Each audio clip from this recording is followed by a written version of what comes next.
Of all the wide receivers in the Pro Football Hall of Fame, perhaps no one imposed their will on defensive backs quite like my guest tonight. Since catching his first pass as a high school senior, Michael Jerome Irvin has used his strength and toughness to become a national champion with the Miami Hurricanes, a 5-time NFL Pro Bowler, and 3-time Super Bowl champion. But before he was inducted into the Pro Football Hall of Fame, did you know he had 16 brothers and sisters, won a slam dunk contest in high school, was the first rookie Cowboy receiver to start in Week 1. Tonight we'll learn what makes this undeniable icon who he is. A man who once said, "I can attack a man's weakness and beat him, or I can attack a man's strengths and break him." Please welcome the playmaker, Michael Irvin.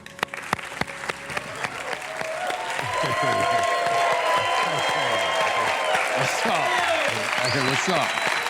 Yo, thank you. Thank you, man. Thanks for having me, man. Your story is absolutely incredible. You were born in 1966 in Fort Lauderdale, Florida, third youngest of 17 kids. What was life like in the Irvin household back then?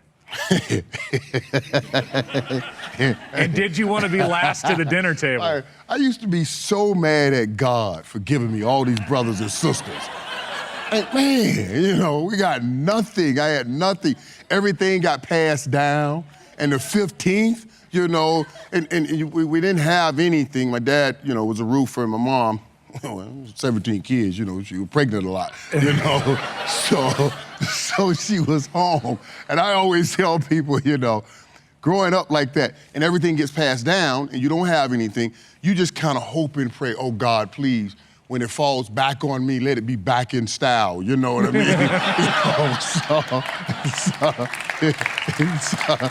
So I'm the 15th, you know, and bell-bottom jeans are in style at 1. It's in style, out of style, in style, out of style. Please, when it hits me, be back in style. A lot of times it wasn't in style, and you just had to go to school that way, you know. So it was funny in that way. But I do say this, because of that upbringing, because of working with so many people at the house, a football team at the house helped me work with all the teams that I played on later on and help lead those teams to championships. Your mom, Pearl, great cook, obviously a tremendous mother. So if you can, and I know she's your angel, but can you describe what you were getting then from Mom as the 15th kid?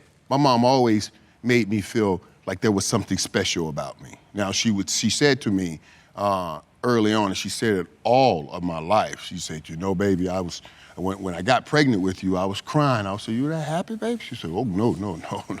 No, I was saying, God, I can't take another kid. You know, that's what she was saying, and she said, you know, she's primitive Baptist. So she said, I was in church, baby, and God wrapped his arm around my womb and said, Pearl, this will be the one. This is the one. This kid will be blessed among all your kids. She's told me this every day of my life, that you're going to do something special. God has his hands on you. God has you on a short leash, Michael. You're not going to be able to get away with things like everybody else. God has, and I ain't lying, I've gotten in trouble at every turn, anything I try. You know, we're out throwing rocks with all the kids.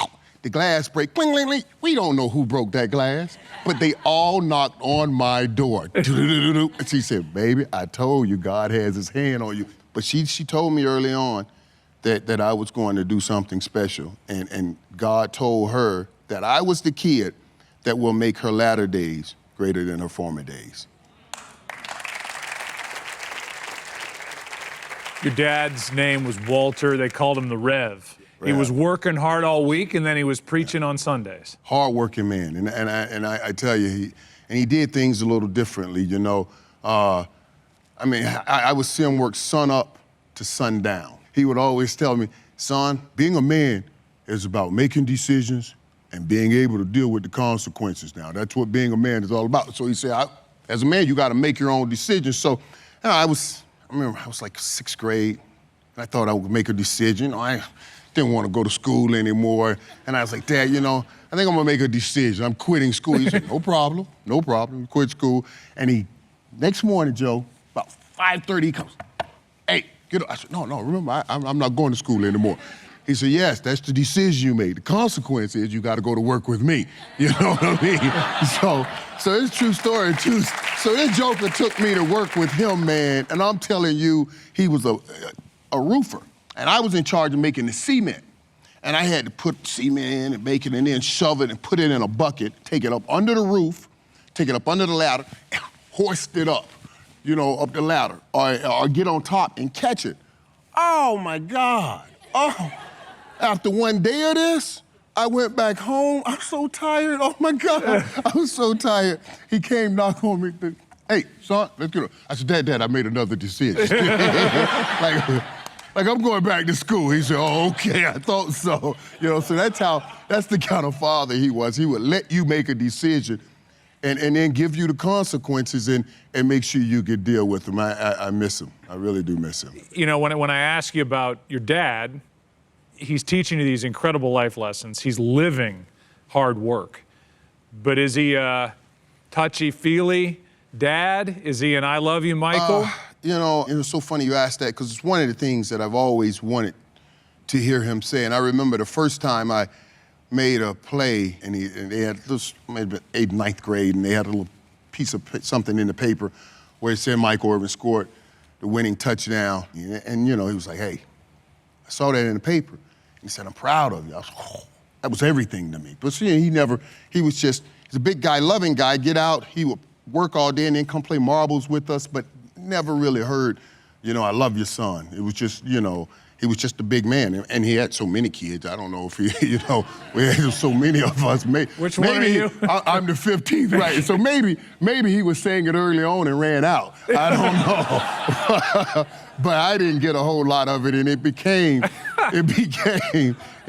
something that I yearned for and thirst for. It's funny because a lot of athletes, men and women, from all different backgrounds, have sat in that chair and said, I got into my sport in order to earn the respect or a pat on the back from my father. Yes. So you have that in common with a lot who have been there. Yeah, I wanted that for my dad, but also you got to remember now, being born in '66, and you know we're coming up 6 years old. I'm in the early '70s. We kind of just gotten into desegregating schools, and I got sent off to a school. They bust us a little ways away, and when I went into school, my kindergartner, oh my God.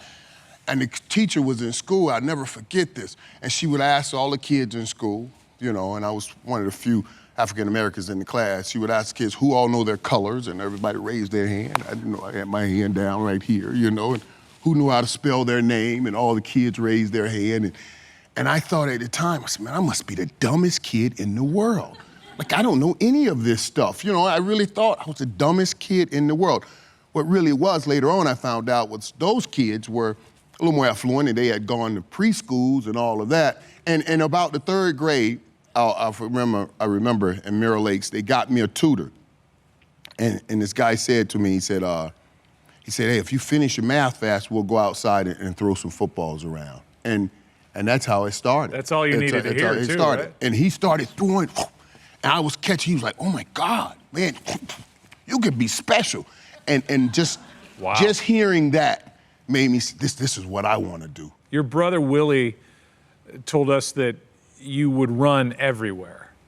Like middle school, high school, wherever you had to go, you would run. And he said maybe that was Michael running away from his life at that moment. Is that too deep or is that real? Well, and it is. It is real. First of all, I started running because my brother Willie and all of them told me, running and everything is just like anything else. The more you do it, the better you get at it.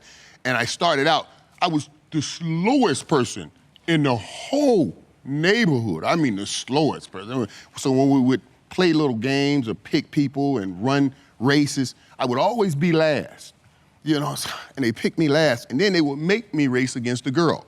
And she would even beat me. You know, so everybody beat me, and so I was like, okay, I'm gonna get faster. I'm gonna get faster. Every day I come home, I'm gonna run around the block. I'm gonna start running. And that's how it all started. And then as I got a little older, I said, you know, the things my mom used to say to me about, you know, God's not going to let me always be this way, live this way. I used to say to her, I'm going to run you out of this ghetto. I'm going to run us out of here. We're going to get out of here. So what's the dream Started then? running If you're every saying day. I'm going to run us out of here, you're thinking I'm going to have a career in something with... Right, no doubt, no doubt. I was going to play football or basketball. I wanted to go to league. That's where the money was. For me, for us, it was like you go play sports or you come back and you sell drugs like everybody else is doing. And that's what I didn't want to do. You started high school in Piper.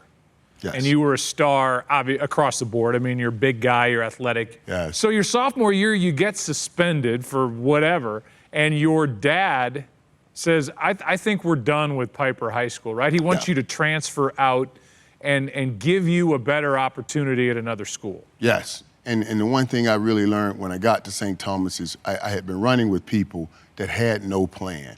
We were just going day to day. Whatever we did, we did. If we, you know, hung out all night, if we got up and went to school, we got up and went to school. Or, you know, it was just no plans to it, no anything to it. And so we started looking into St. Thomas and then made the decision to transfer. I mean, this is a major change in your life, right? Yes. I mean, this changed everything in some ways for you. You know, in some ways. It changed everything? Period. Just period. It changed everything for me. There's no way I would be here right now if it was not for St. Thomas. About this time, your father gets cancer. Yes. And you had to drive him to and from treatments. And you got some time with him alone in the car when he was struggling. Yeah, the toughest thing that I remember, you know, is one time we went to the doctor. I remember him saying, and this is the strongest man I've ever seen. I remember him saying to the doc, he said, "Doc, I just don't know how much more of this I can take." And the doc said to him, he said, "Doctor said, so Mr. Irvin, is the pain that great?" And he said, it's the physical pain I can bear, but the pain of my family seeing me this way, you know, it's more than I can bear. And I was like, whoa. You know, I mean, I was watching what he was going through. And even at that time, he was thinking about his family. I just thought that was incredible. And this was your Superman. It's my Superman. And he made you promise toward the end to take care of your mom. Yeah, a couple days before he passed, I was there and he said, he called me and he said, "Hey, I want you to promise me something." He said, "I want you to promise me you'll always take care of your mom." I said, "Dad, Mom's going to be fine. Don't worry." You know, he said, I said, "We're good." He said, "I feel I'm going home on the morning train." And then that morning, it's about 4 a.m., three something, we got a call. And they called and they said, you know, Mr. Irvin has expired. I'll never forget that. Those are the words, that's how they used it. Mr. Irvin has expired. And that was hard. That was hard to hear. All I remember is they found me the next day on the football field at St. Thomas. And that was just before you started your senior year. Yeah, my senior year. And I said to Coach, you know, when he found me on the field, I said, you know, I'm not going to be able to play. You know, I'm not going to be able to play. I said, I'm gonna have to get a job and help my mom. Because I promised my dad, I appreciate all you guys have done, but I'm not gonna be able to do it. And you know, he sat with me and he called my mom over, and my mom said, "Baby, you know, listen," she said, I know you're thinking about what you promised your dad, and I know you wanna be the man that you promised him. She says, but whatever you're going to do now, baby, won't make a difference. Without a high school diploma, it won't make a difference. She said, why don't we just stay in school, let's just keep playing ball, and let's just see what happens, you know, and your senior year, you get great grades. You've gone through this horrible experience with your dad, and you have this great year. You become Michael Irvin, the wide receiver, and you end up in Miami. In Miami. And now I was with Jimmy Johnson. Jimmy Johnson came in. Which is unbelievable. I mean, it's just great. Tell me what it was like when you got to Miami. My first day, I'm just a freshman. I get into it at the training table. First of all, I'd never seen this kind of food before, you know, at the meal table. And we had this big offensive lineman. And this dude just bullied everybody, right? And the freshmen have to eat last. So we're all in line, and I'm just waiting. And they're just standing there talking, just having a conversation. And I'm like, oh, I'm gonna get that steak right there. I saw the steak. That's gonna be mine right there. I'm waiting on it. So they're talking. I stepped around them. I said, I'll take that steak right there. He said, hey, Rook, freshman, what you doing, freshman? Get your butt in back. I said, oh, no problem. I get it back, no problem. And then he started talking again. So I said, oh, they started talking. And then they finally went, and this joker went and ordered and said, I'll take that steak. The same steak I wanted. Oh man, all the ghetto came out of me. You know,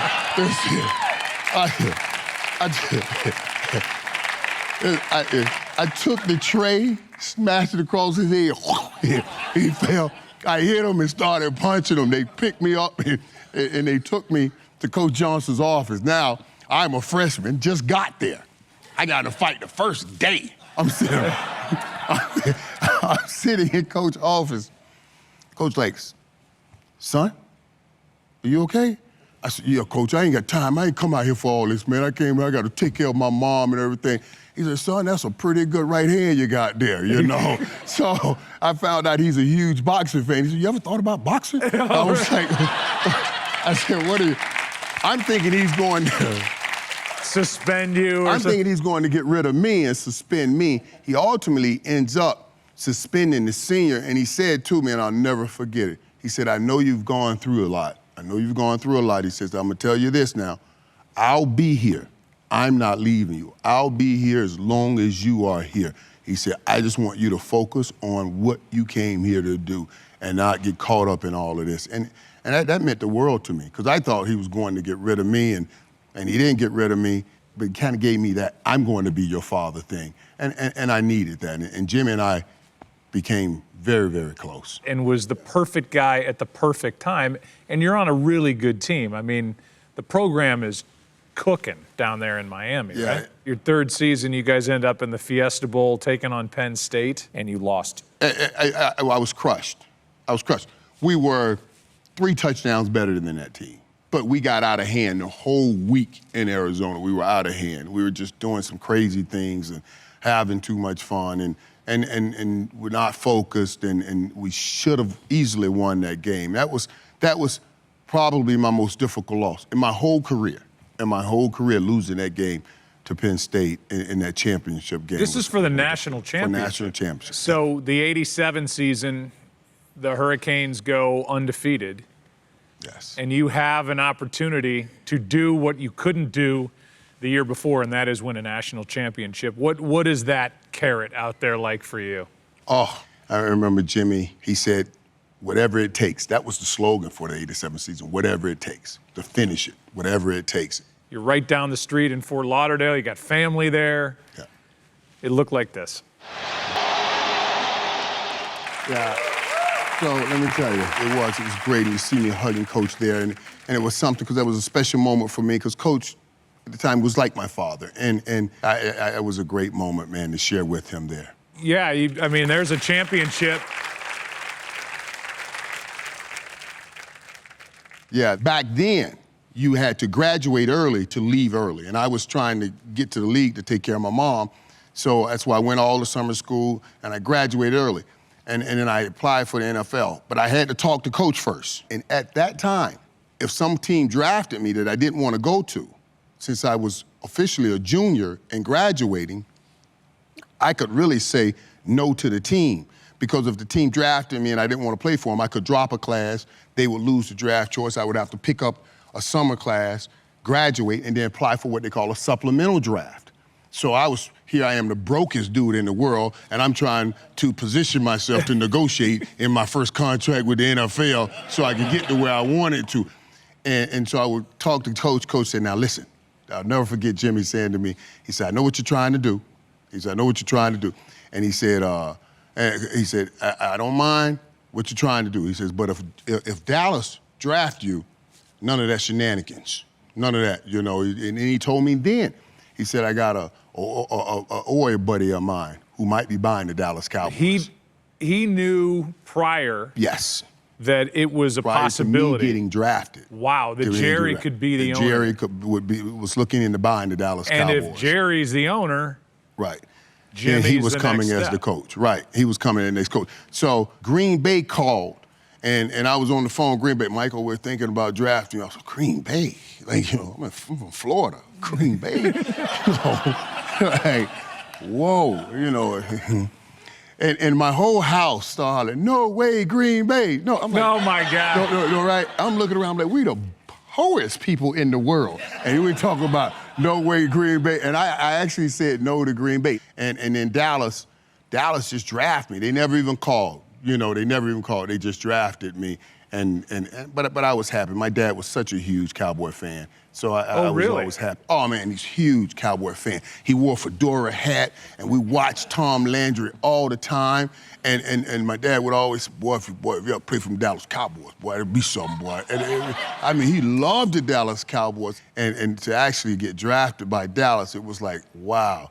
And what comes with a first-round draft selection is money, which means taking care of your mom and making good on that promise that you had made to your dad to take care of her. Yes, I said, baby, you go pick out any house you want. You know, I'm gonna get you a house. And she went and picked out her house, and I bought her a house, and I sent her a credit card. She never really had a credit card and anything. I sent her a credit card. I said, hey, baby, get this. And Joe, she called me. The first day she went shopping, she called, she said, oh, baby, I don't want to get nobody in trouble. God has blessed us, I don't know. She said, I went to that grocery store, they gave me all this food for free. I said, well, what do you mean, baby? I said, wait a minute, what happened? She said, I put all my food on that counter, they put it all in that bag, and then that man said, let me see that. He showed that little card you gave me, and then he gave it right back to me. And he said, I just let me walk out with all that food. I said, oh, Mom, don't worry, we paid for it. Don't worry, don't worry. Like she stole it. She didn't know that the credit card paid God, for it. Bless her I said, heart. baby, we said, trust me, I'll see that in 28 days. Right, don't worry about it, I'll see it in 28 days. We paid for it. I love that you call your mom baby. Yeah, that's my baby.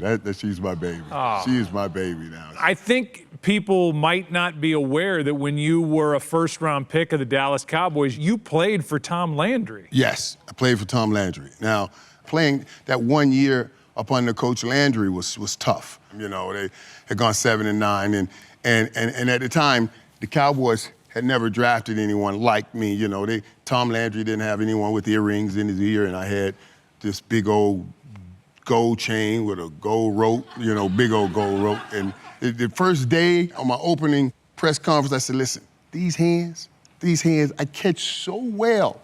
I catch these hands. I've been born to catch. When I was born, the doctor tried to spank me. I caught his hand, and I told everybody, I said, I can catch a BB in the dark. Somebody shoot a BB gun and turn out the lights. So, right? And then I go to camp, and I was dropping everything. I was dropping everything, and I lost confidence. I was like, what's going on here? You know, the team was no good, we 3-13 year. I was literally crying in the locker after we would lose games. And a lot of the guys would come by and say, hey, man, come on, man. You're in the pros now. We don't do that in the pros.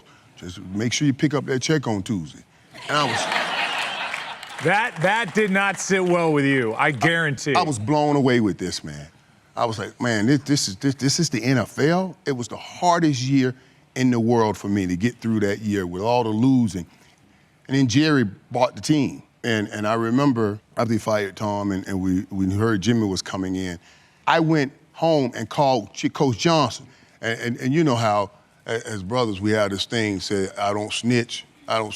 Man, I was snitching. Everybody that touched me, talk about pick up a check on Tuesday, I was telling Coach about them. Right. I said, hey, man, these dudes, they gotta go. This guy's gone, this guy's gone. Gotta go, he gotta go. He's not about winning, you know, and it took Coach about the first few months, first year, but boy, he started getting rid of everybody. He started getting rid of everybody, and we got people in, like the people we had at Miami that wanted to win.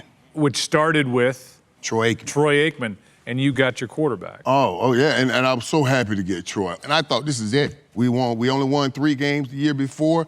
I said, we got what we need now. And that year, we only won one game. The guy that could get overlooked, obviously Jerry, obviously Jimmy, obviously you, Troy, eventually Emmett. But Norv Turner coming into that organization was the guy that brought that offense and the triplets and all that other stuff together in '91. Yeah, Norv was perfect for Troy, and he put the offense together, and we just started clicking. If winning a national championship in college meant what it did to you, and then you get to the NFL and you got guys who are basically just collecting checks with the Dallas Cowboys when you show up, and now you get this young core around you, what would winning a Super Bowl mean to you? Everything. After '91, I had won receiver of the year. Emmett won running back. You know, at the leading rusher, I was the leading receiver. And after that '91 season, we were talking about, Emmett and I were talking about, man, we're going to really do it next year. Next year will be our year. Next year, we're going to turn it on. And we've had a year up under the system now. We got it. We're going to turn it on. And we did. When I talked to Troy about that first Super Bowl 27, he said, I could not calm myself down. What was the preparation like for you? Were you able to relax enough to play your game? Well, everybody had already been asking us all, are we ready? We're not experienced. You know, we don't have experience. And my whole mantra to that was, what are you talking about? A 20-yard in is a 20-yard in. Rather I do it in practice field, rather I do it in Texas Stadium, or in the Super Bowl. What's the difference? A 20-yard in is 20. It's no big difference, no difference. I played in big games. And I was talking to Emmett, and Emmett and I, before we walk out, we always touch and go double trouble, because he was 22, I was 88, and we always say double trouble today. Today we're going to win, by land or by air. No matter what, we're going to win. And we walked out, and it was like 100,000 people, whoa, and my knees buckled. I said, oh, snap. I said, oh, I'm telling you, my knees buckled. I looked at Emmett, I said, you felt that? He said, yeah. I said, whew, don't say anything. Because if they know we scared, we ain't got a shot. You know what I mean? I mean, my knees buckled. I was just so nervous. And the first few plays, you go out and you go so hard that you get exhausted. You're exhausted. You have to recalibrate, catch your breath again, and try to calm down. And I don't care who you are, the first time you walk in that Super Bowl, that's going to happen to you. Your knees are going to buckle. Because it's what you dreamed about all your life, and you're actually walking in that game.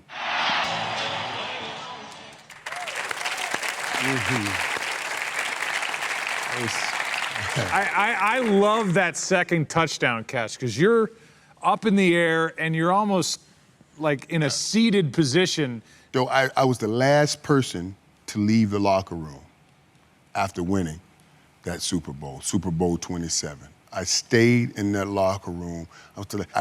All I thought about was the 3-13, the 1-15 season, and to go from that to ending up in that Super Bowl, and we won that Super Bowl. That was an incredible journey, and it was a moment I didn't want to end.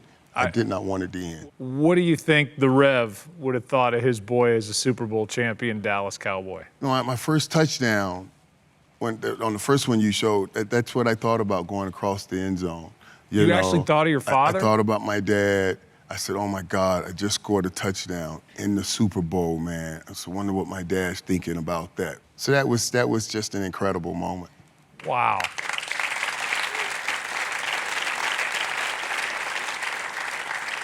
The key is always, now you've won it, how do you stay there? How do you keep the motivation? I know you well enough to know personally that wasn't an issue, but it's a 50-plus man roster. You got to worry about everybody. Yeah, but Jimmy did a great job at refocusing us, because that second time around, it was tough. It was tough because now everybody, you're the standard. I mean, the worst teams you play gives you the best games because they're trying to measure themselves by you. Jimmy came down hard on us that year. He was hard. He's made for that type situation, though.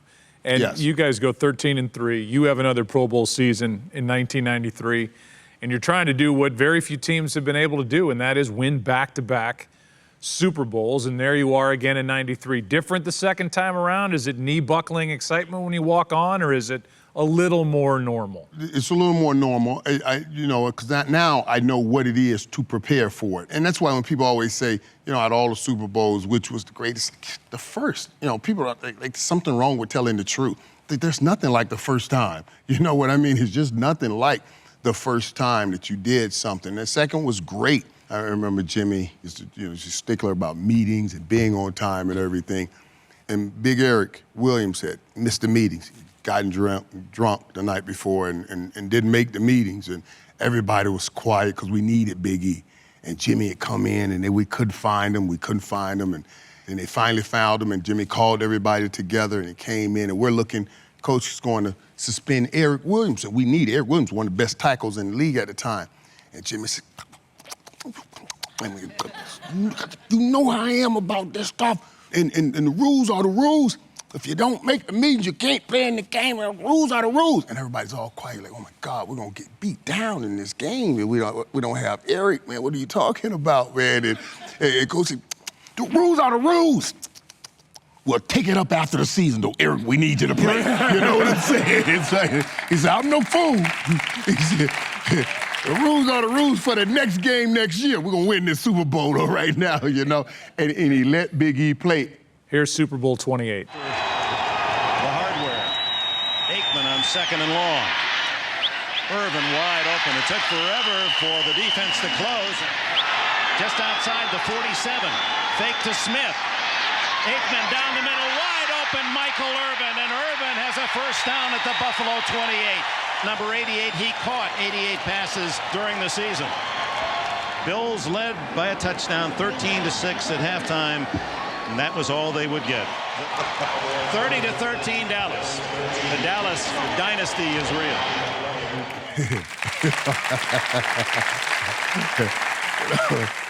And when we were in that game, we were losing at halftime.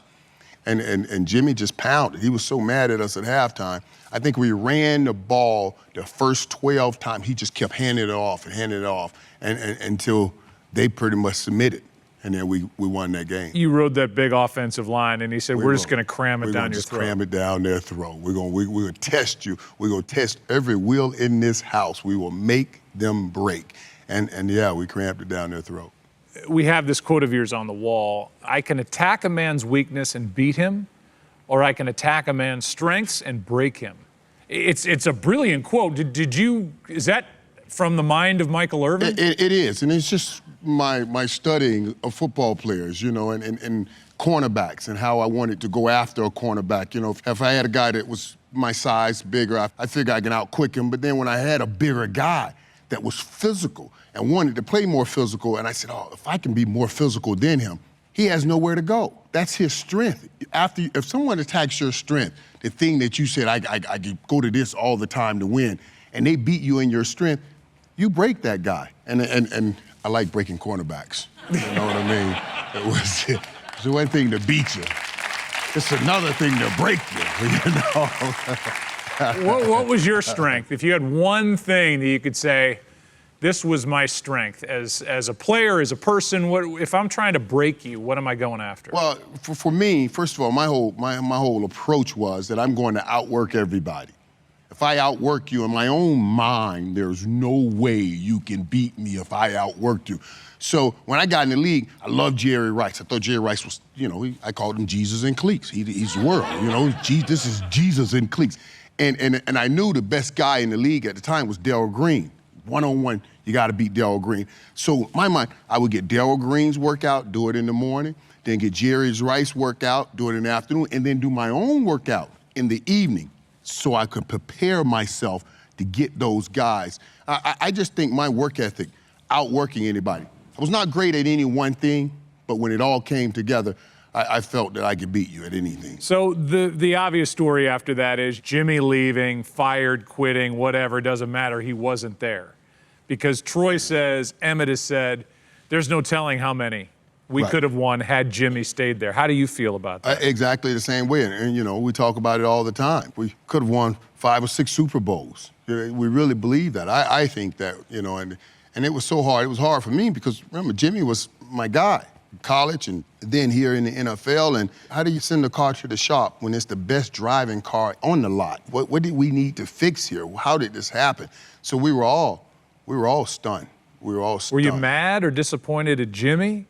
I was probably more upset at Jerry for allowing it to happen than Jimmy. Because you understand, I understood the business side of it. And I remember even when the people would come in trying to get interviews, I mean, I was off the chain. I was throwing garbage cans at the people. They would come in trying to get out of this locker room and throwing garbage cans. And I was just so upset that Jimmy was not there.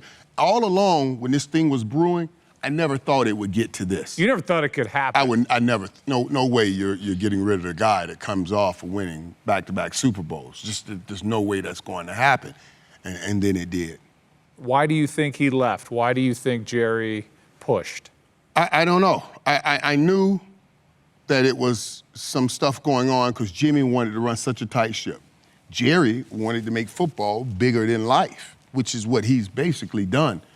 You know what I mean? He wanted to make big ball. That. You cannot argue that. And he wanted to bring in princes and everything. Jimmy wanted that locker room door closed, especially if we lost. He was not in any mood to let Jerry bring all these people around. And I think that was what started it. Jerry couldn't play with his team. Jimmy wouldn't allow it. And Jerry, I guess, just got tired of it. So Jimmy's gone. Barry Switzer comes in. I'm not going to keep referencing all the other guys that have been in that chair, but I will say that Emmitt Smith said, we won because of Jimmy. We won in spite of Barry Switzer. Now, I'll ask you to go one way or the other on that comment. I like Barry. I like Barry. And Barry believed that grown men didn't need to be monitored. Like, these grown men, you guys know what you have to do, get it done. And it's a great thought, but it's not a reality. Jimmy didn't leave anything to chance. Jimmy would ride everybody to make sure everybody's doing what they need to do. And Barry was a little more lenient in that way. And that really, we were used to being ridden. We were used to being ridden. And so I think that caused some issues. You didn't win it all in '94, but man, you guys were still good. You guys were still a force to be reckoned with. How good was that '94 team? Well, we were a good team, and we should have won it all then. We should have won in '94. We get to the NFC Championship game, of course, and there they are again. And San Francisco, 49ers. We're playing 49ers, and we go into that game. Troy throws an interception. The guy takes it back for a touchdown. Then we hand the ball off to Emmett. He fumbles. They take it back for a touchdown. And then, okay, well, that's not working. Troy says, all right, he throws me a deep end. I fumble. They get that one, take it in. We're down 21-0 at the start of this game. It's like, wow. And no one can say anything because it's the 3 stars on the team that just put us down 21-0. So everybody's looking around like, what's going on here, But we fought back all game long. We came up short. But I would say to you this, that game, I think we showed as much heart as we showed in any game that we played. And I think that turned for us. And we all made a commitment when we went in the locker room. We didn't speak a word. Everybody was hurt after losing that game. We didn't speak a word, but there was a commitment made that this would not happen next year. And when we went to work, it was at a different level. And it was no longer any issue with Barry. It was only about winning football games now. We stopped using that and allowing that to be an excuse. It doesn't matter who's on the sideline, doesn't matter who's coaching. It only matters who's on this football field, and we have to make it happen on that football field. And I think that's what changed for the '95 season. And in Super Bowl 30, the other team that was on the football field, the Pittsburgh Steelers. For my team, I'll play corner. Aikman on 2nd and 10. Oh, the big target, Michael Irvin. He just shields the defenders away. Another first down at the 50.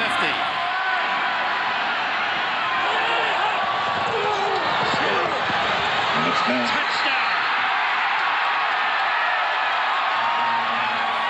27-17. Dallas The champions again. So you got 3. Yeah, we got the 3. Yeah. That was a good one, too, now. And I was so happy for Barry. You know, I was happy for Barry. And, man, I mean, we were celebrating. We were really celebrating. And usually, right after that, you had to get on a plane and go to the Pro Bowl, all the guys that made the Pro Bowl. So we kind of just stay up all night drinking and everything. And I remember headed back to my room. It was about 5, 6 in the morning. And Barry, Coach Switzer, was there. He was in the hallway, and he was trying to get in his room. And his room was like maybe the door was right here. And he was sitting back. I said, Coach, what's up? He said, doggone it, this key don't work. And I grabbed his hand. I said, well, why don't you try it in here and put it on? Because he was not even at the door. You know what I mean?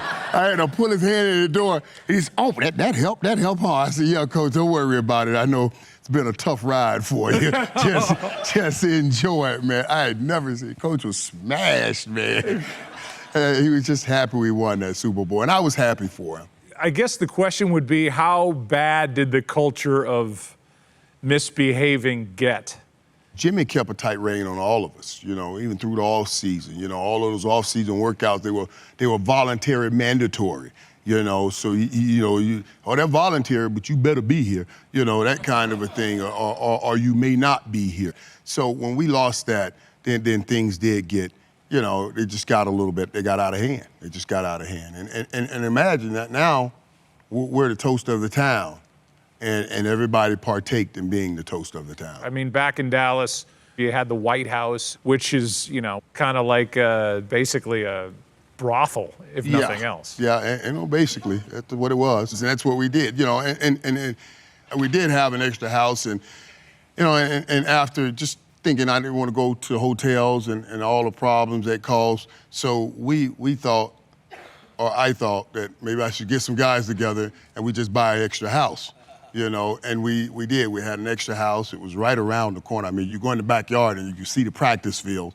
So, you know, we practiced right there. Which means you could be on the practice field and see the White House. Right, all the time, right. So it worked both ways, right? Yeah. So what happened when Jerry found out about this? Oh my God. I'll tell you how Jerry found out. The story was breaking about this White House.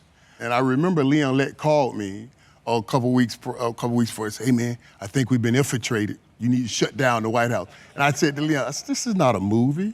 This is not a movie. So we're not shutting down the White House. This is not the movie, man. Get out of here with that. And then a couple weeks later, live on the news. And so Jerry, I was in meetings, and Jerry called me. He called me out of the meetings in his office. He said that the story's breaking about this extra house you guys have right around the corner here. He said, Michael, you know, all I need is the truth out of you, and I'm gonna fight with you. But you gotta tell me the truth. And I thought long and hard. I was like, wow, man, they done found out about the White House. And I said to him, I said, boss, I was trying to do the wrong thing the right way. That's genius. That is genius.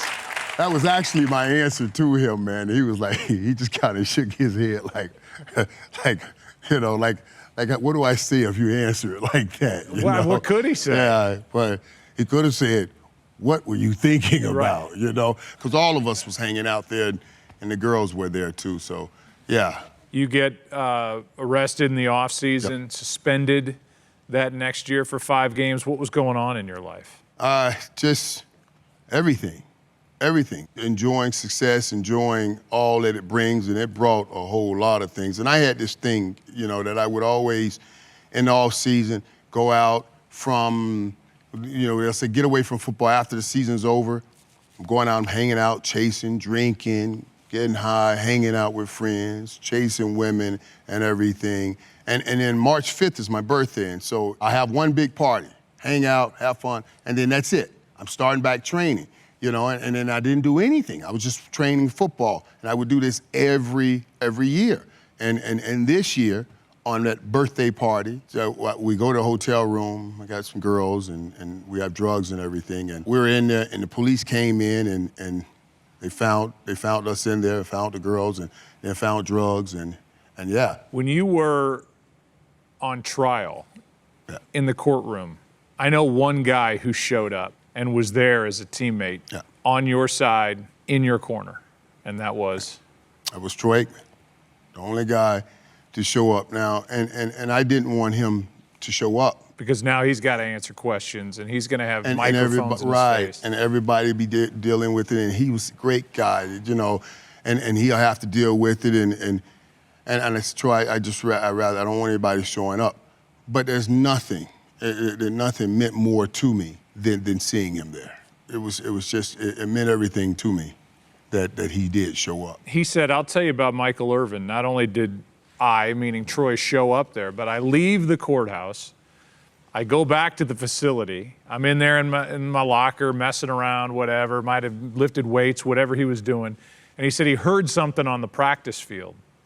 And he left the locker room, he went out to the practice field, and there you were in the midst of this trial, and you're out there running sprints, you're out there running pass patterns, and he said the most unbelievable thing, he was out there pantomiming his touchdown celebration in the midst of all that.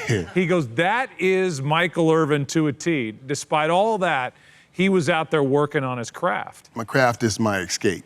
You know what I mean? The game was my escape, you know, and honestly, Joe, that's why I love Jerry, because Jerry, you know, he knows a lot of the people that he get in this league, you know, and where they come from and some of the issues that they may have gone through growing up, that maybe they'll have some issues. And he uses the game to kind of save their lives, because the game saved my life. You know, there's no doubt in my mind, without football, this would have been a whole different life for me. You know what I mean? The game saved my life, and so when I needed to get away from all of that, you know, and dealing with it all, and it was hard dealing with it all, you know, it was just get back to the game. Let me get back home, and it was my sanctuary, just trying to get back on the field. So I wish, and I'm gonna tell you this, I promise you, as God is my witness, I wish I never would have gone to the hotel room that night. And what bugs me is, as I'm standing here today, I promise you, God whispered it to me. Don't go to that hotel room. I promise you I heard it. I heard it as clearly as we are talking here today. He whispered it to me, and I went anyway. I went anyway, and it started something that I just wish never would have happened. I rarely talk about wives, but I know you are married to an absolute saint. And there's nothing in this world that's greater than my wife. And I'll tell you, you know, even when all the stuff happened in the hotel and all of it was breaking on the news, I mean, I was driving home thinking, oh my God, I know my wife, what am I gonna say to my wife? And when I walked in, she said, before I could speak, she said, don't say a word to me. She said, don't say a word to me. She said, you need to make your peace with God. And she said, God has already told me I'm your wife and I'm not going anywhere, but you need to make your peace with God. And that devastated me. You know, it devastated me because I'm much rather be in an argument with you, but she removed herself out of it and placed it between me and God, and that was deep. That was deep for me, the way she handled it.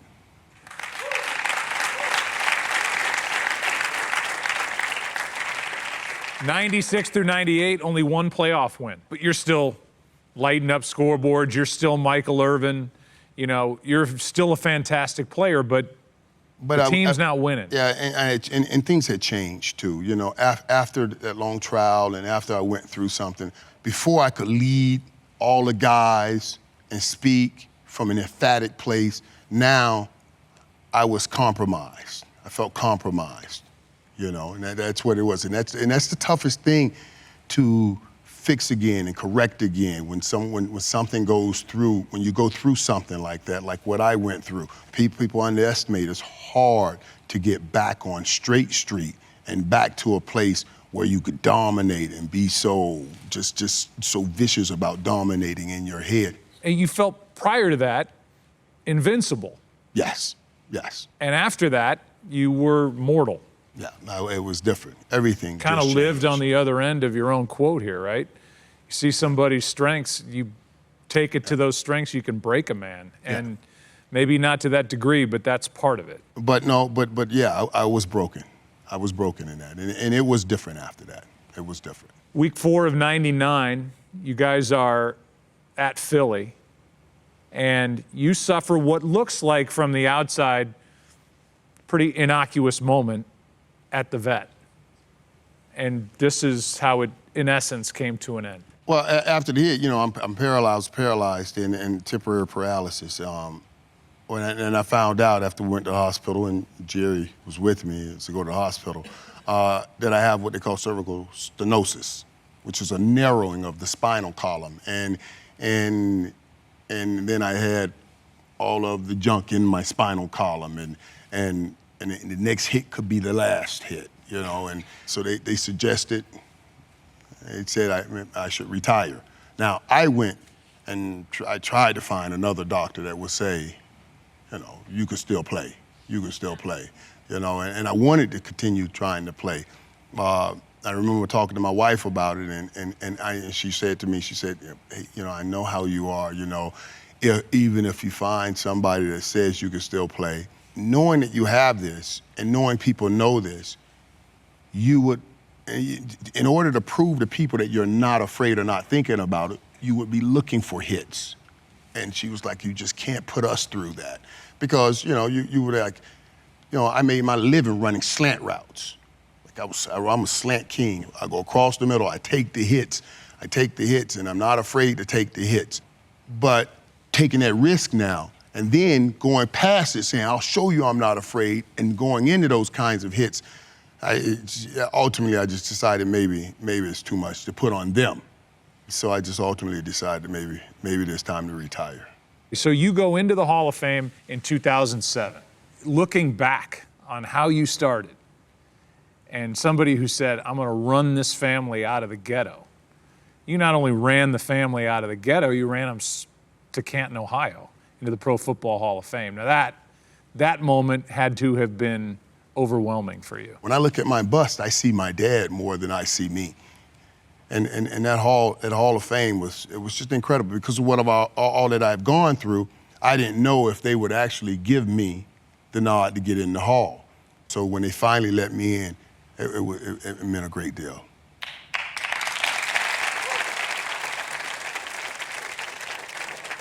What's next for you? Me, I'm happy doing what I'm doing. I'm so blessed to still have a locker room. I think what would run me crazy is not having a locker room. So to have an opportunity to work with the guys at the network. And you guys are so good. So we have fun. But you're made for this. Yeah, I mean, you're made for television. Fun. You light up a room. And another thing I'll say about you, and I'm cutting off your own answer, but in your defense or in your corner, I have never seen you say no to somebody come up to you wanting a picture, wanting an autograph. You were one of 17 kids. You are a people person, and it doesn't ever seem like it's a burden to you if somebody comes up and wants a little piece of Michael Irvin. And I think about that, because I think about, as I said, if I'm a spiritual man, God uses people to help other people. If I'm not available or I can't take people, I'm tired of people, then I'm telling him I'm no use to him. And you know, I made that promise when I was at my lowest, that if you help me get up, that I would be willing to share the story to help others. So if he's going to use people to help people, I got to make myself available to people for him to use me. And I appreciate people. All right, fun questions. Here we go. It's the way we wrap up. Would you rather have a pause button or a rewind button on your life? I've had so much great success in some areas, but my peaks have been high and my valleys have been low. I would take a rewind. Okay. I would take a rewind and try to correct some of the valleys. Good answer. All right, would you rather be stuck on an island alone or with someone who never stops talking? I'll take someone who never stops talking. The Bible says it is not good for man to be alone. I want to hold on to that. You know what I mean? Yeah. If there's anybody who's ever lived that, it's you. Yes, all right. I do not want to be alone. All right. Last question of the day. What makes a great wide receiver? I think the one thing that all great wide receivers need more than anything is body control. You know, people talk about speed, they talk about hands, all of these things. I think it's all comes down to body control. And if you can control the body in certain ways, then you can be a great receiver because you can always put yourself in position to receive the ball and catch the ball. I've been fortunate enough to sit in this chair for a couple of years now, and we've had a number of seasons. We've had a lot of people sit in that chair. And I want to look you in the eyes, and I want to say thank you from the bottom of my heart for sitting out here and being an open book, giving people an example of what it's like to go from down here to up here with a lot of here in the middle. You literally ran yourself and your family out of the ghetto. You took care of your mom. You made good on your promise to your father. You continue to inspire people to this day, and you are one hell of a man and an NFL Hall of Famer. Ladies and gentlemen, Michael Irvin.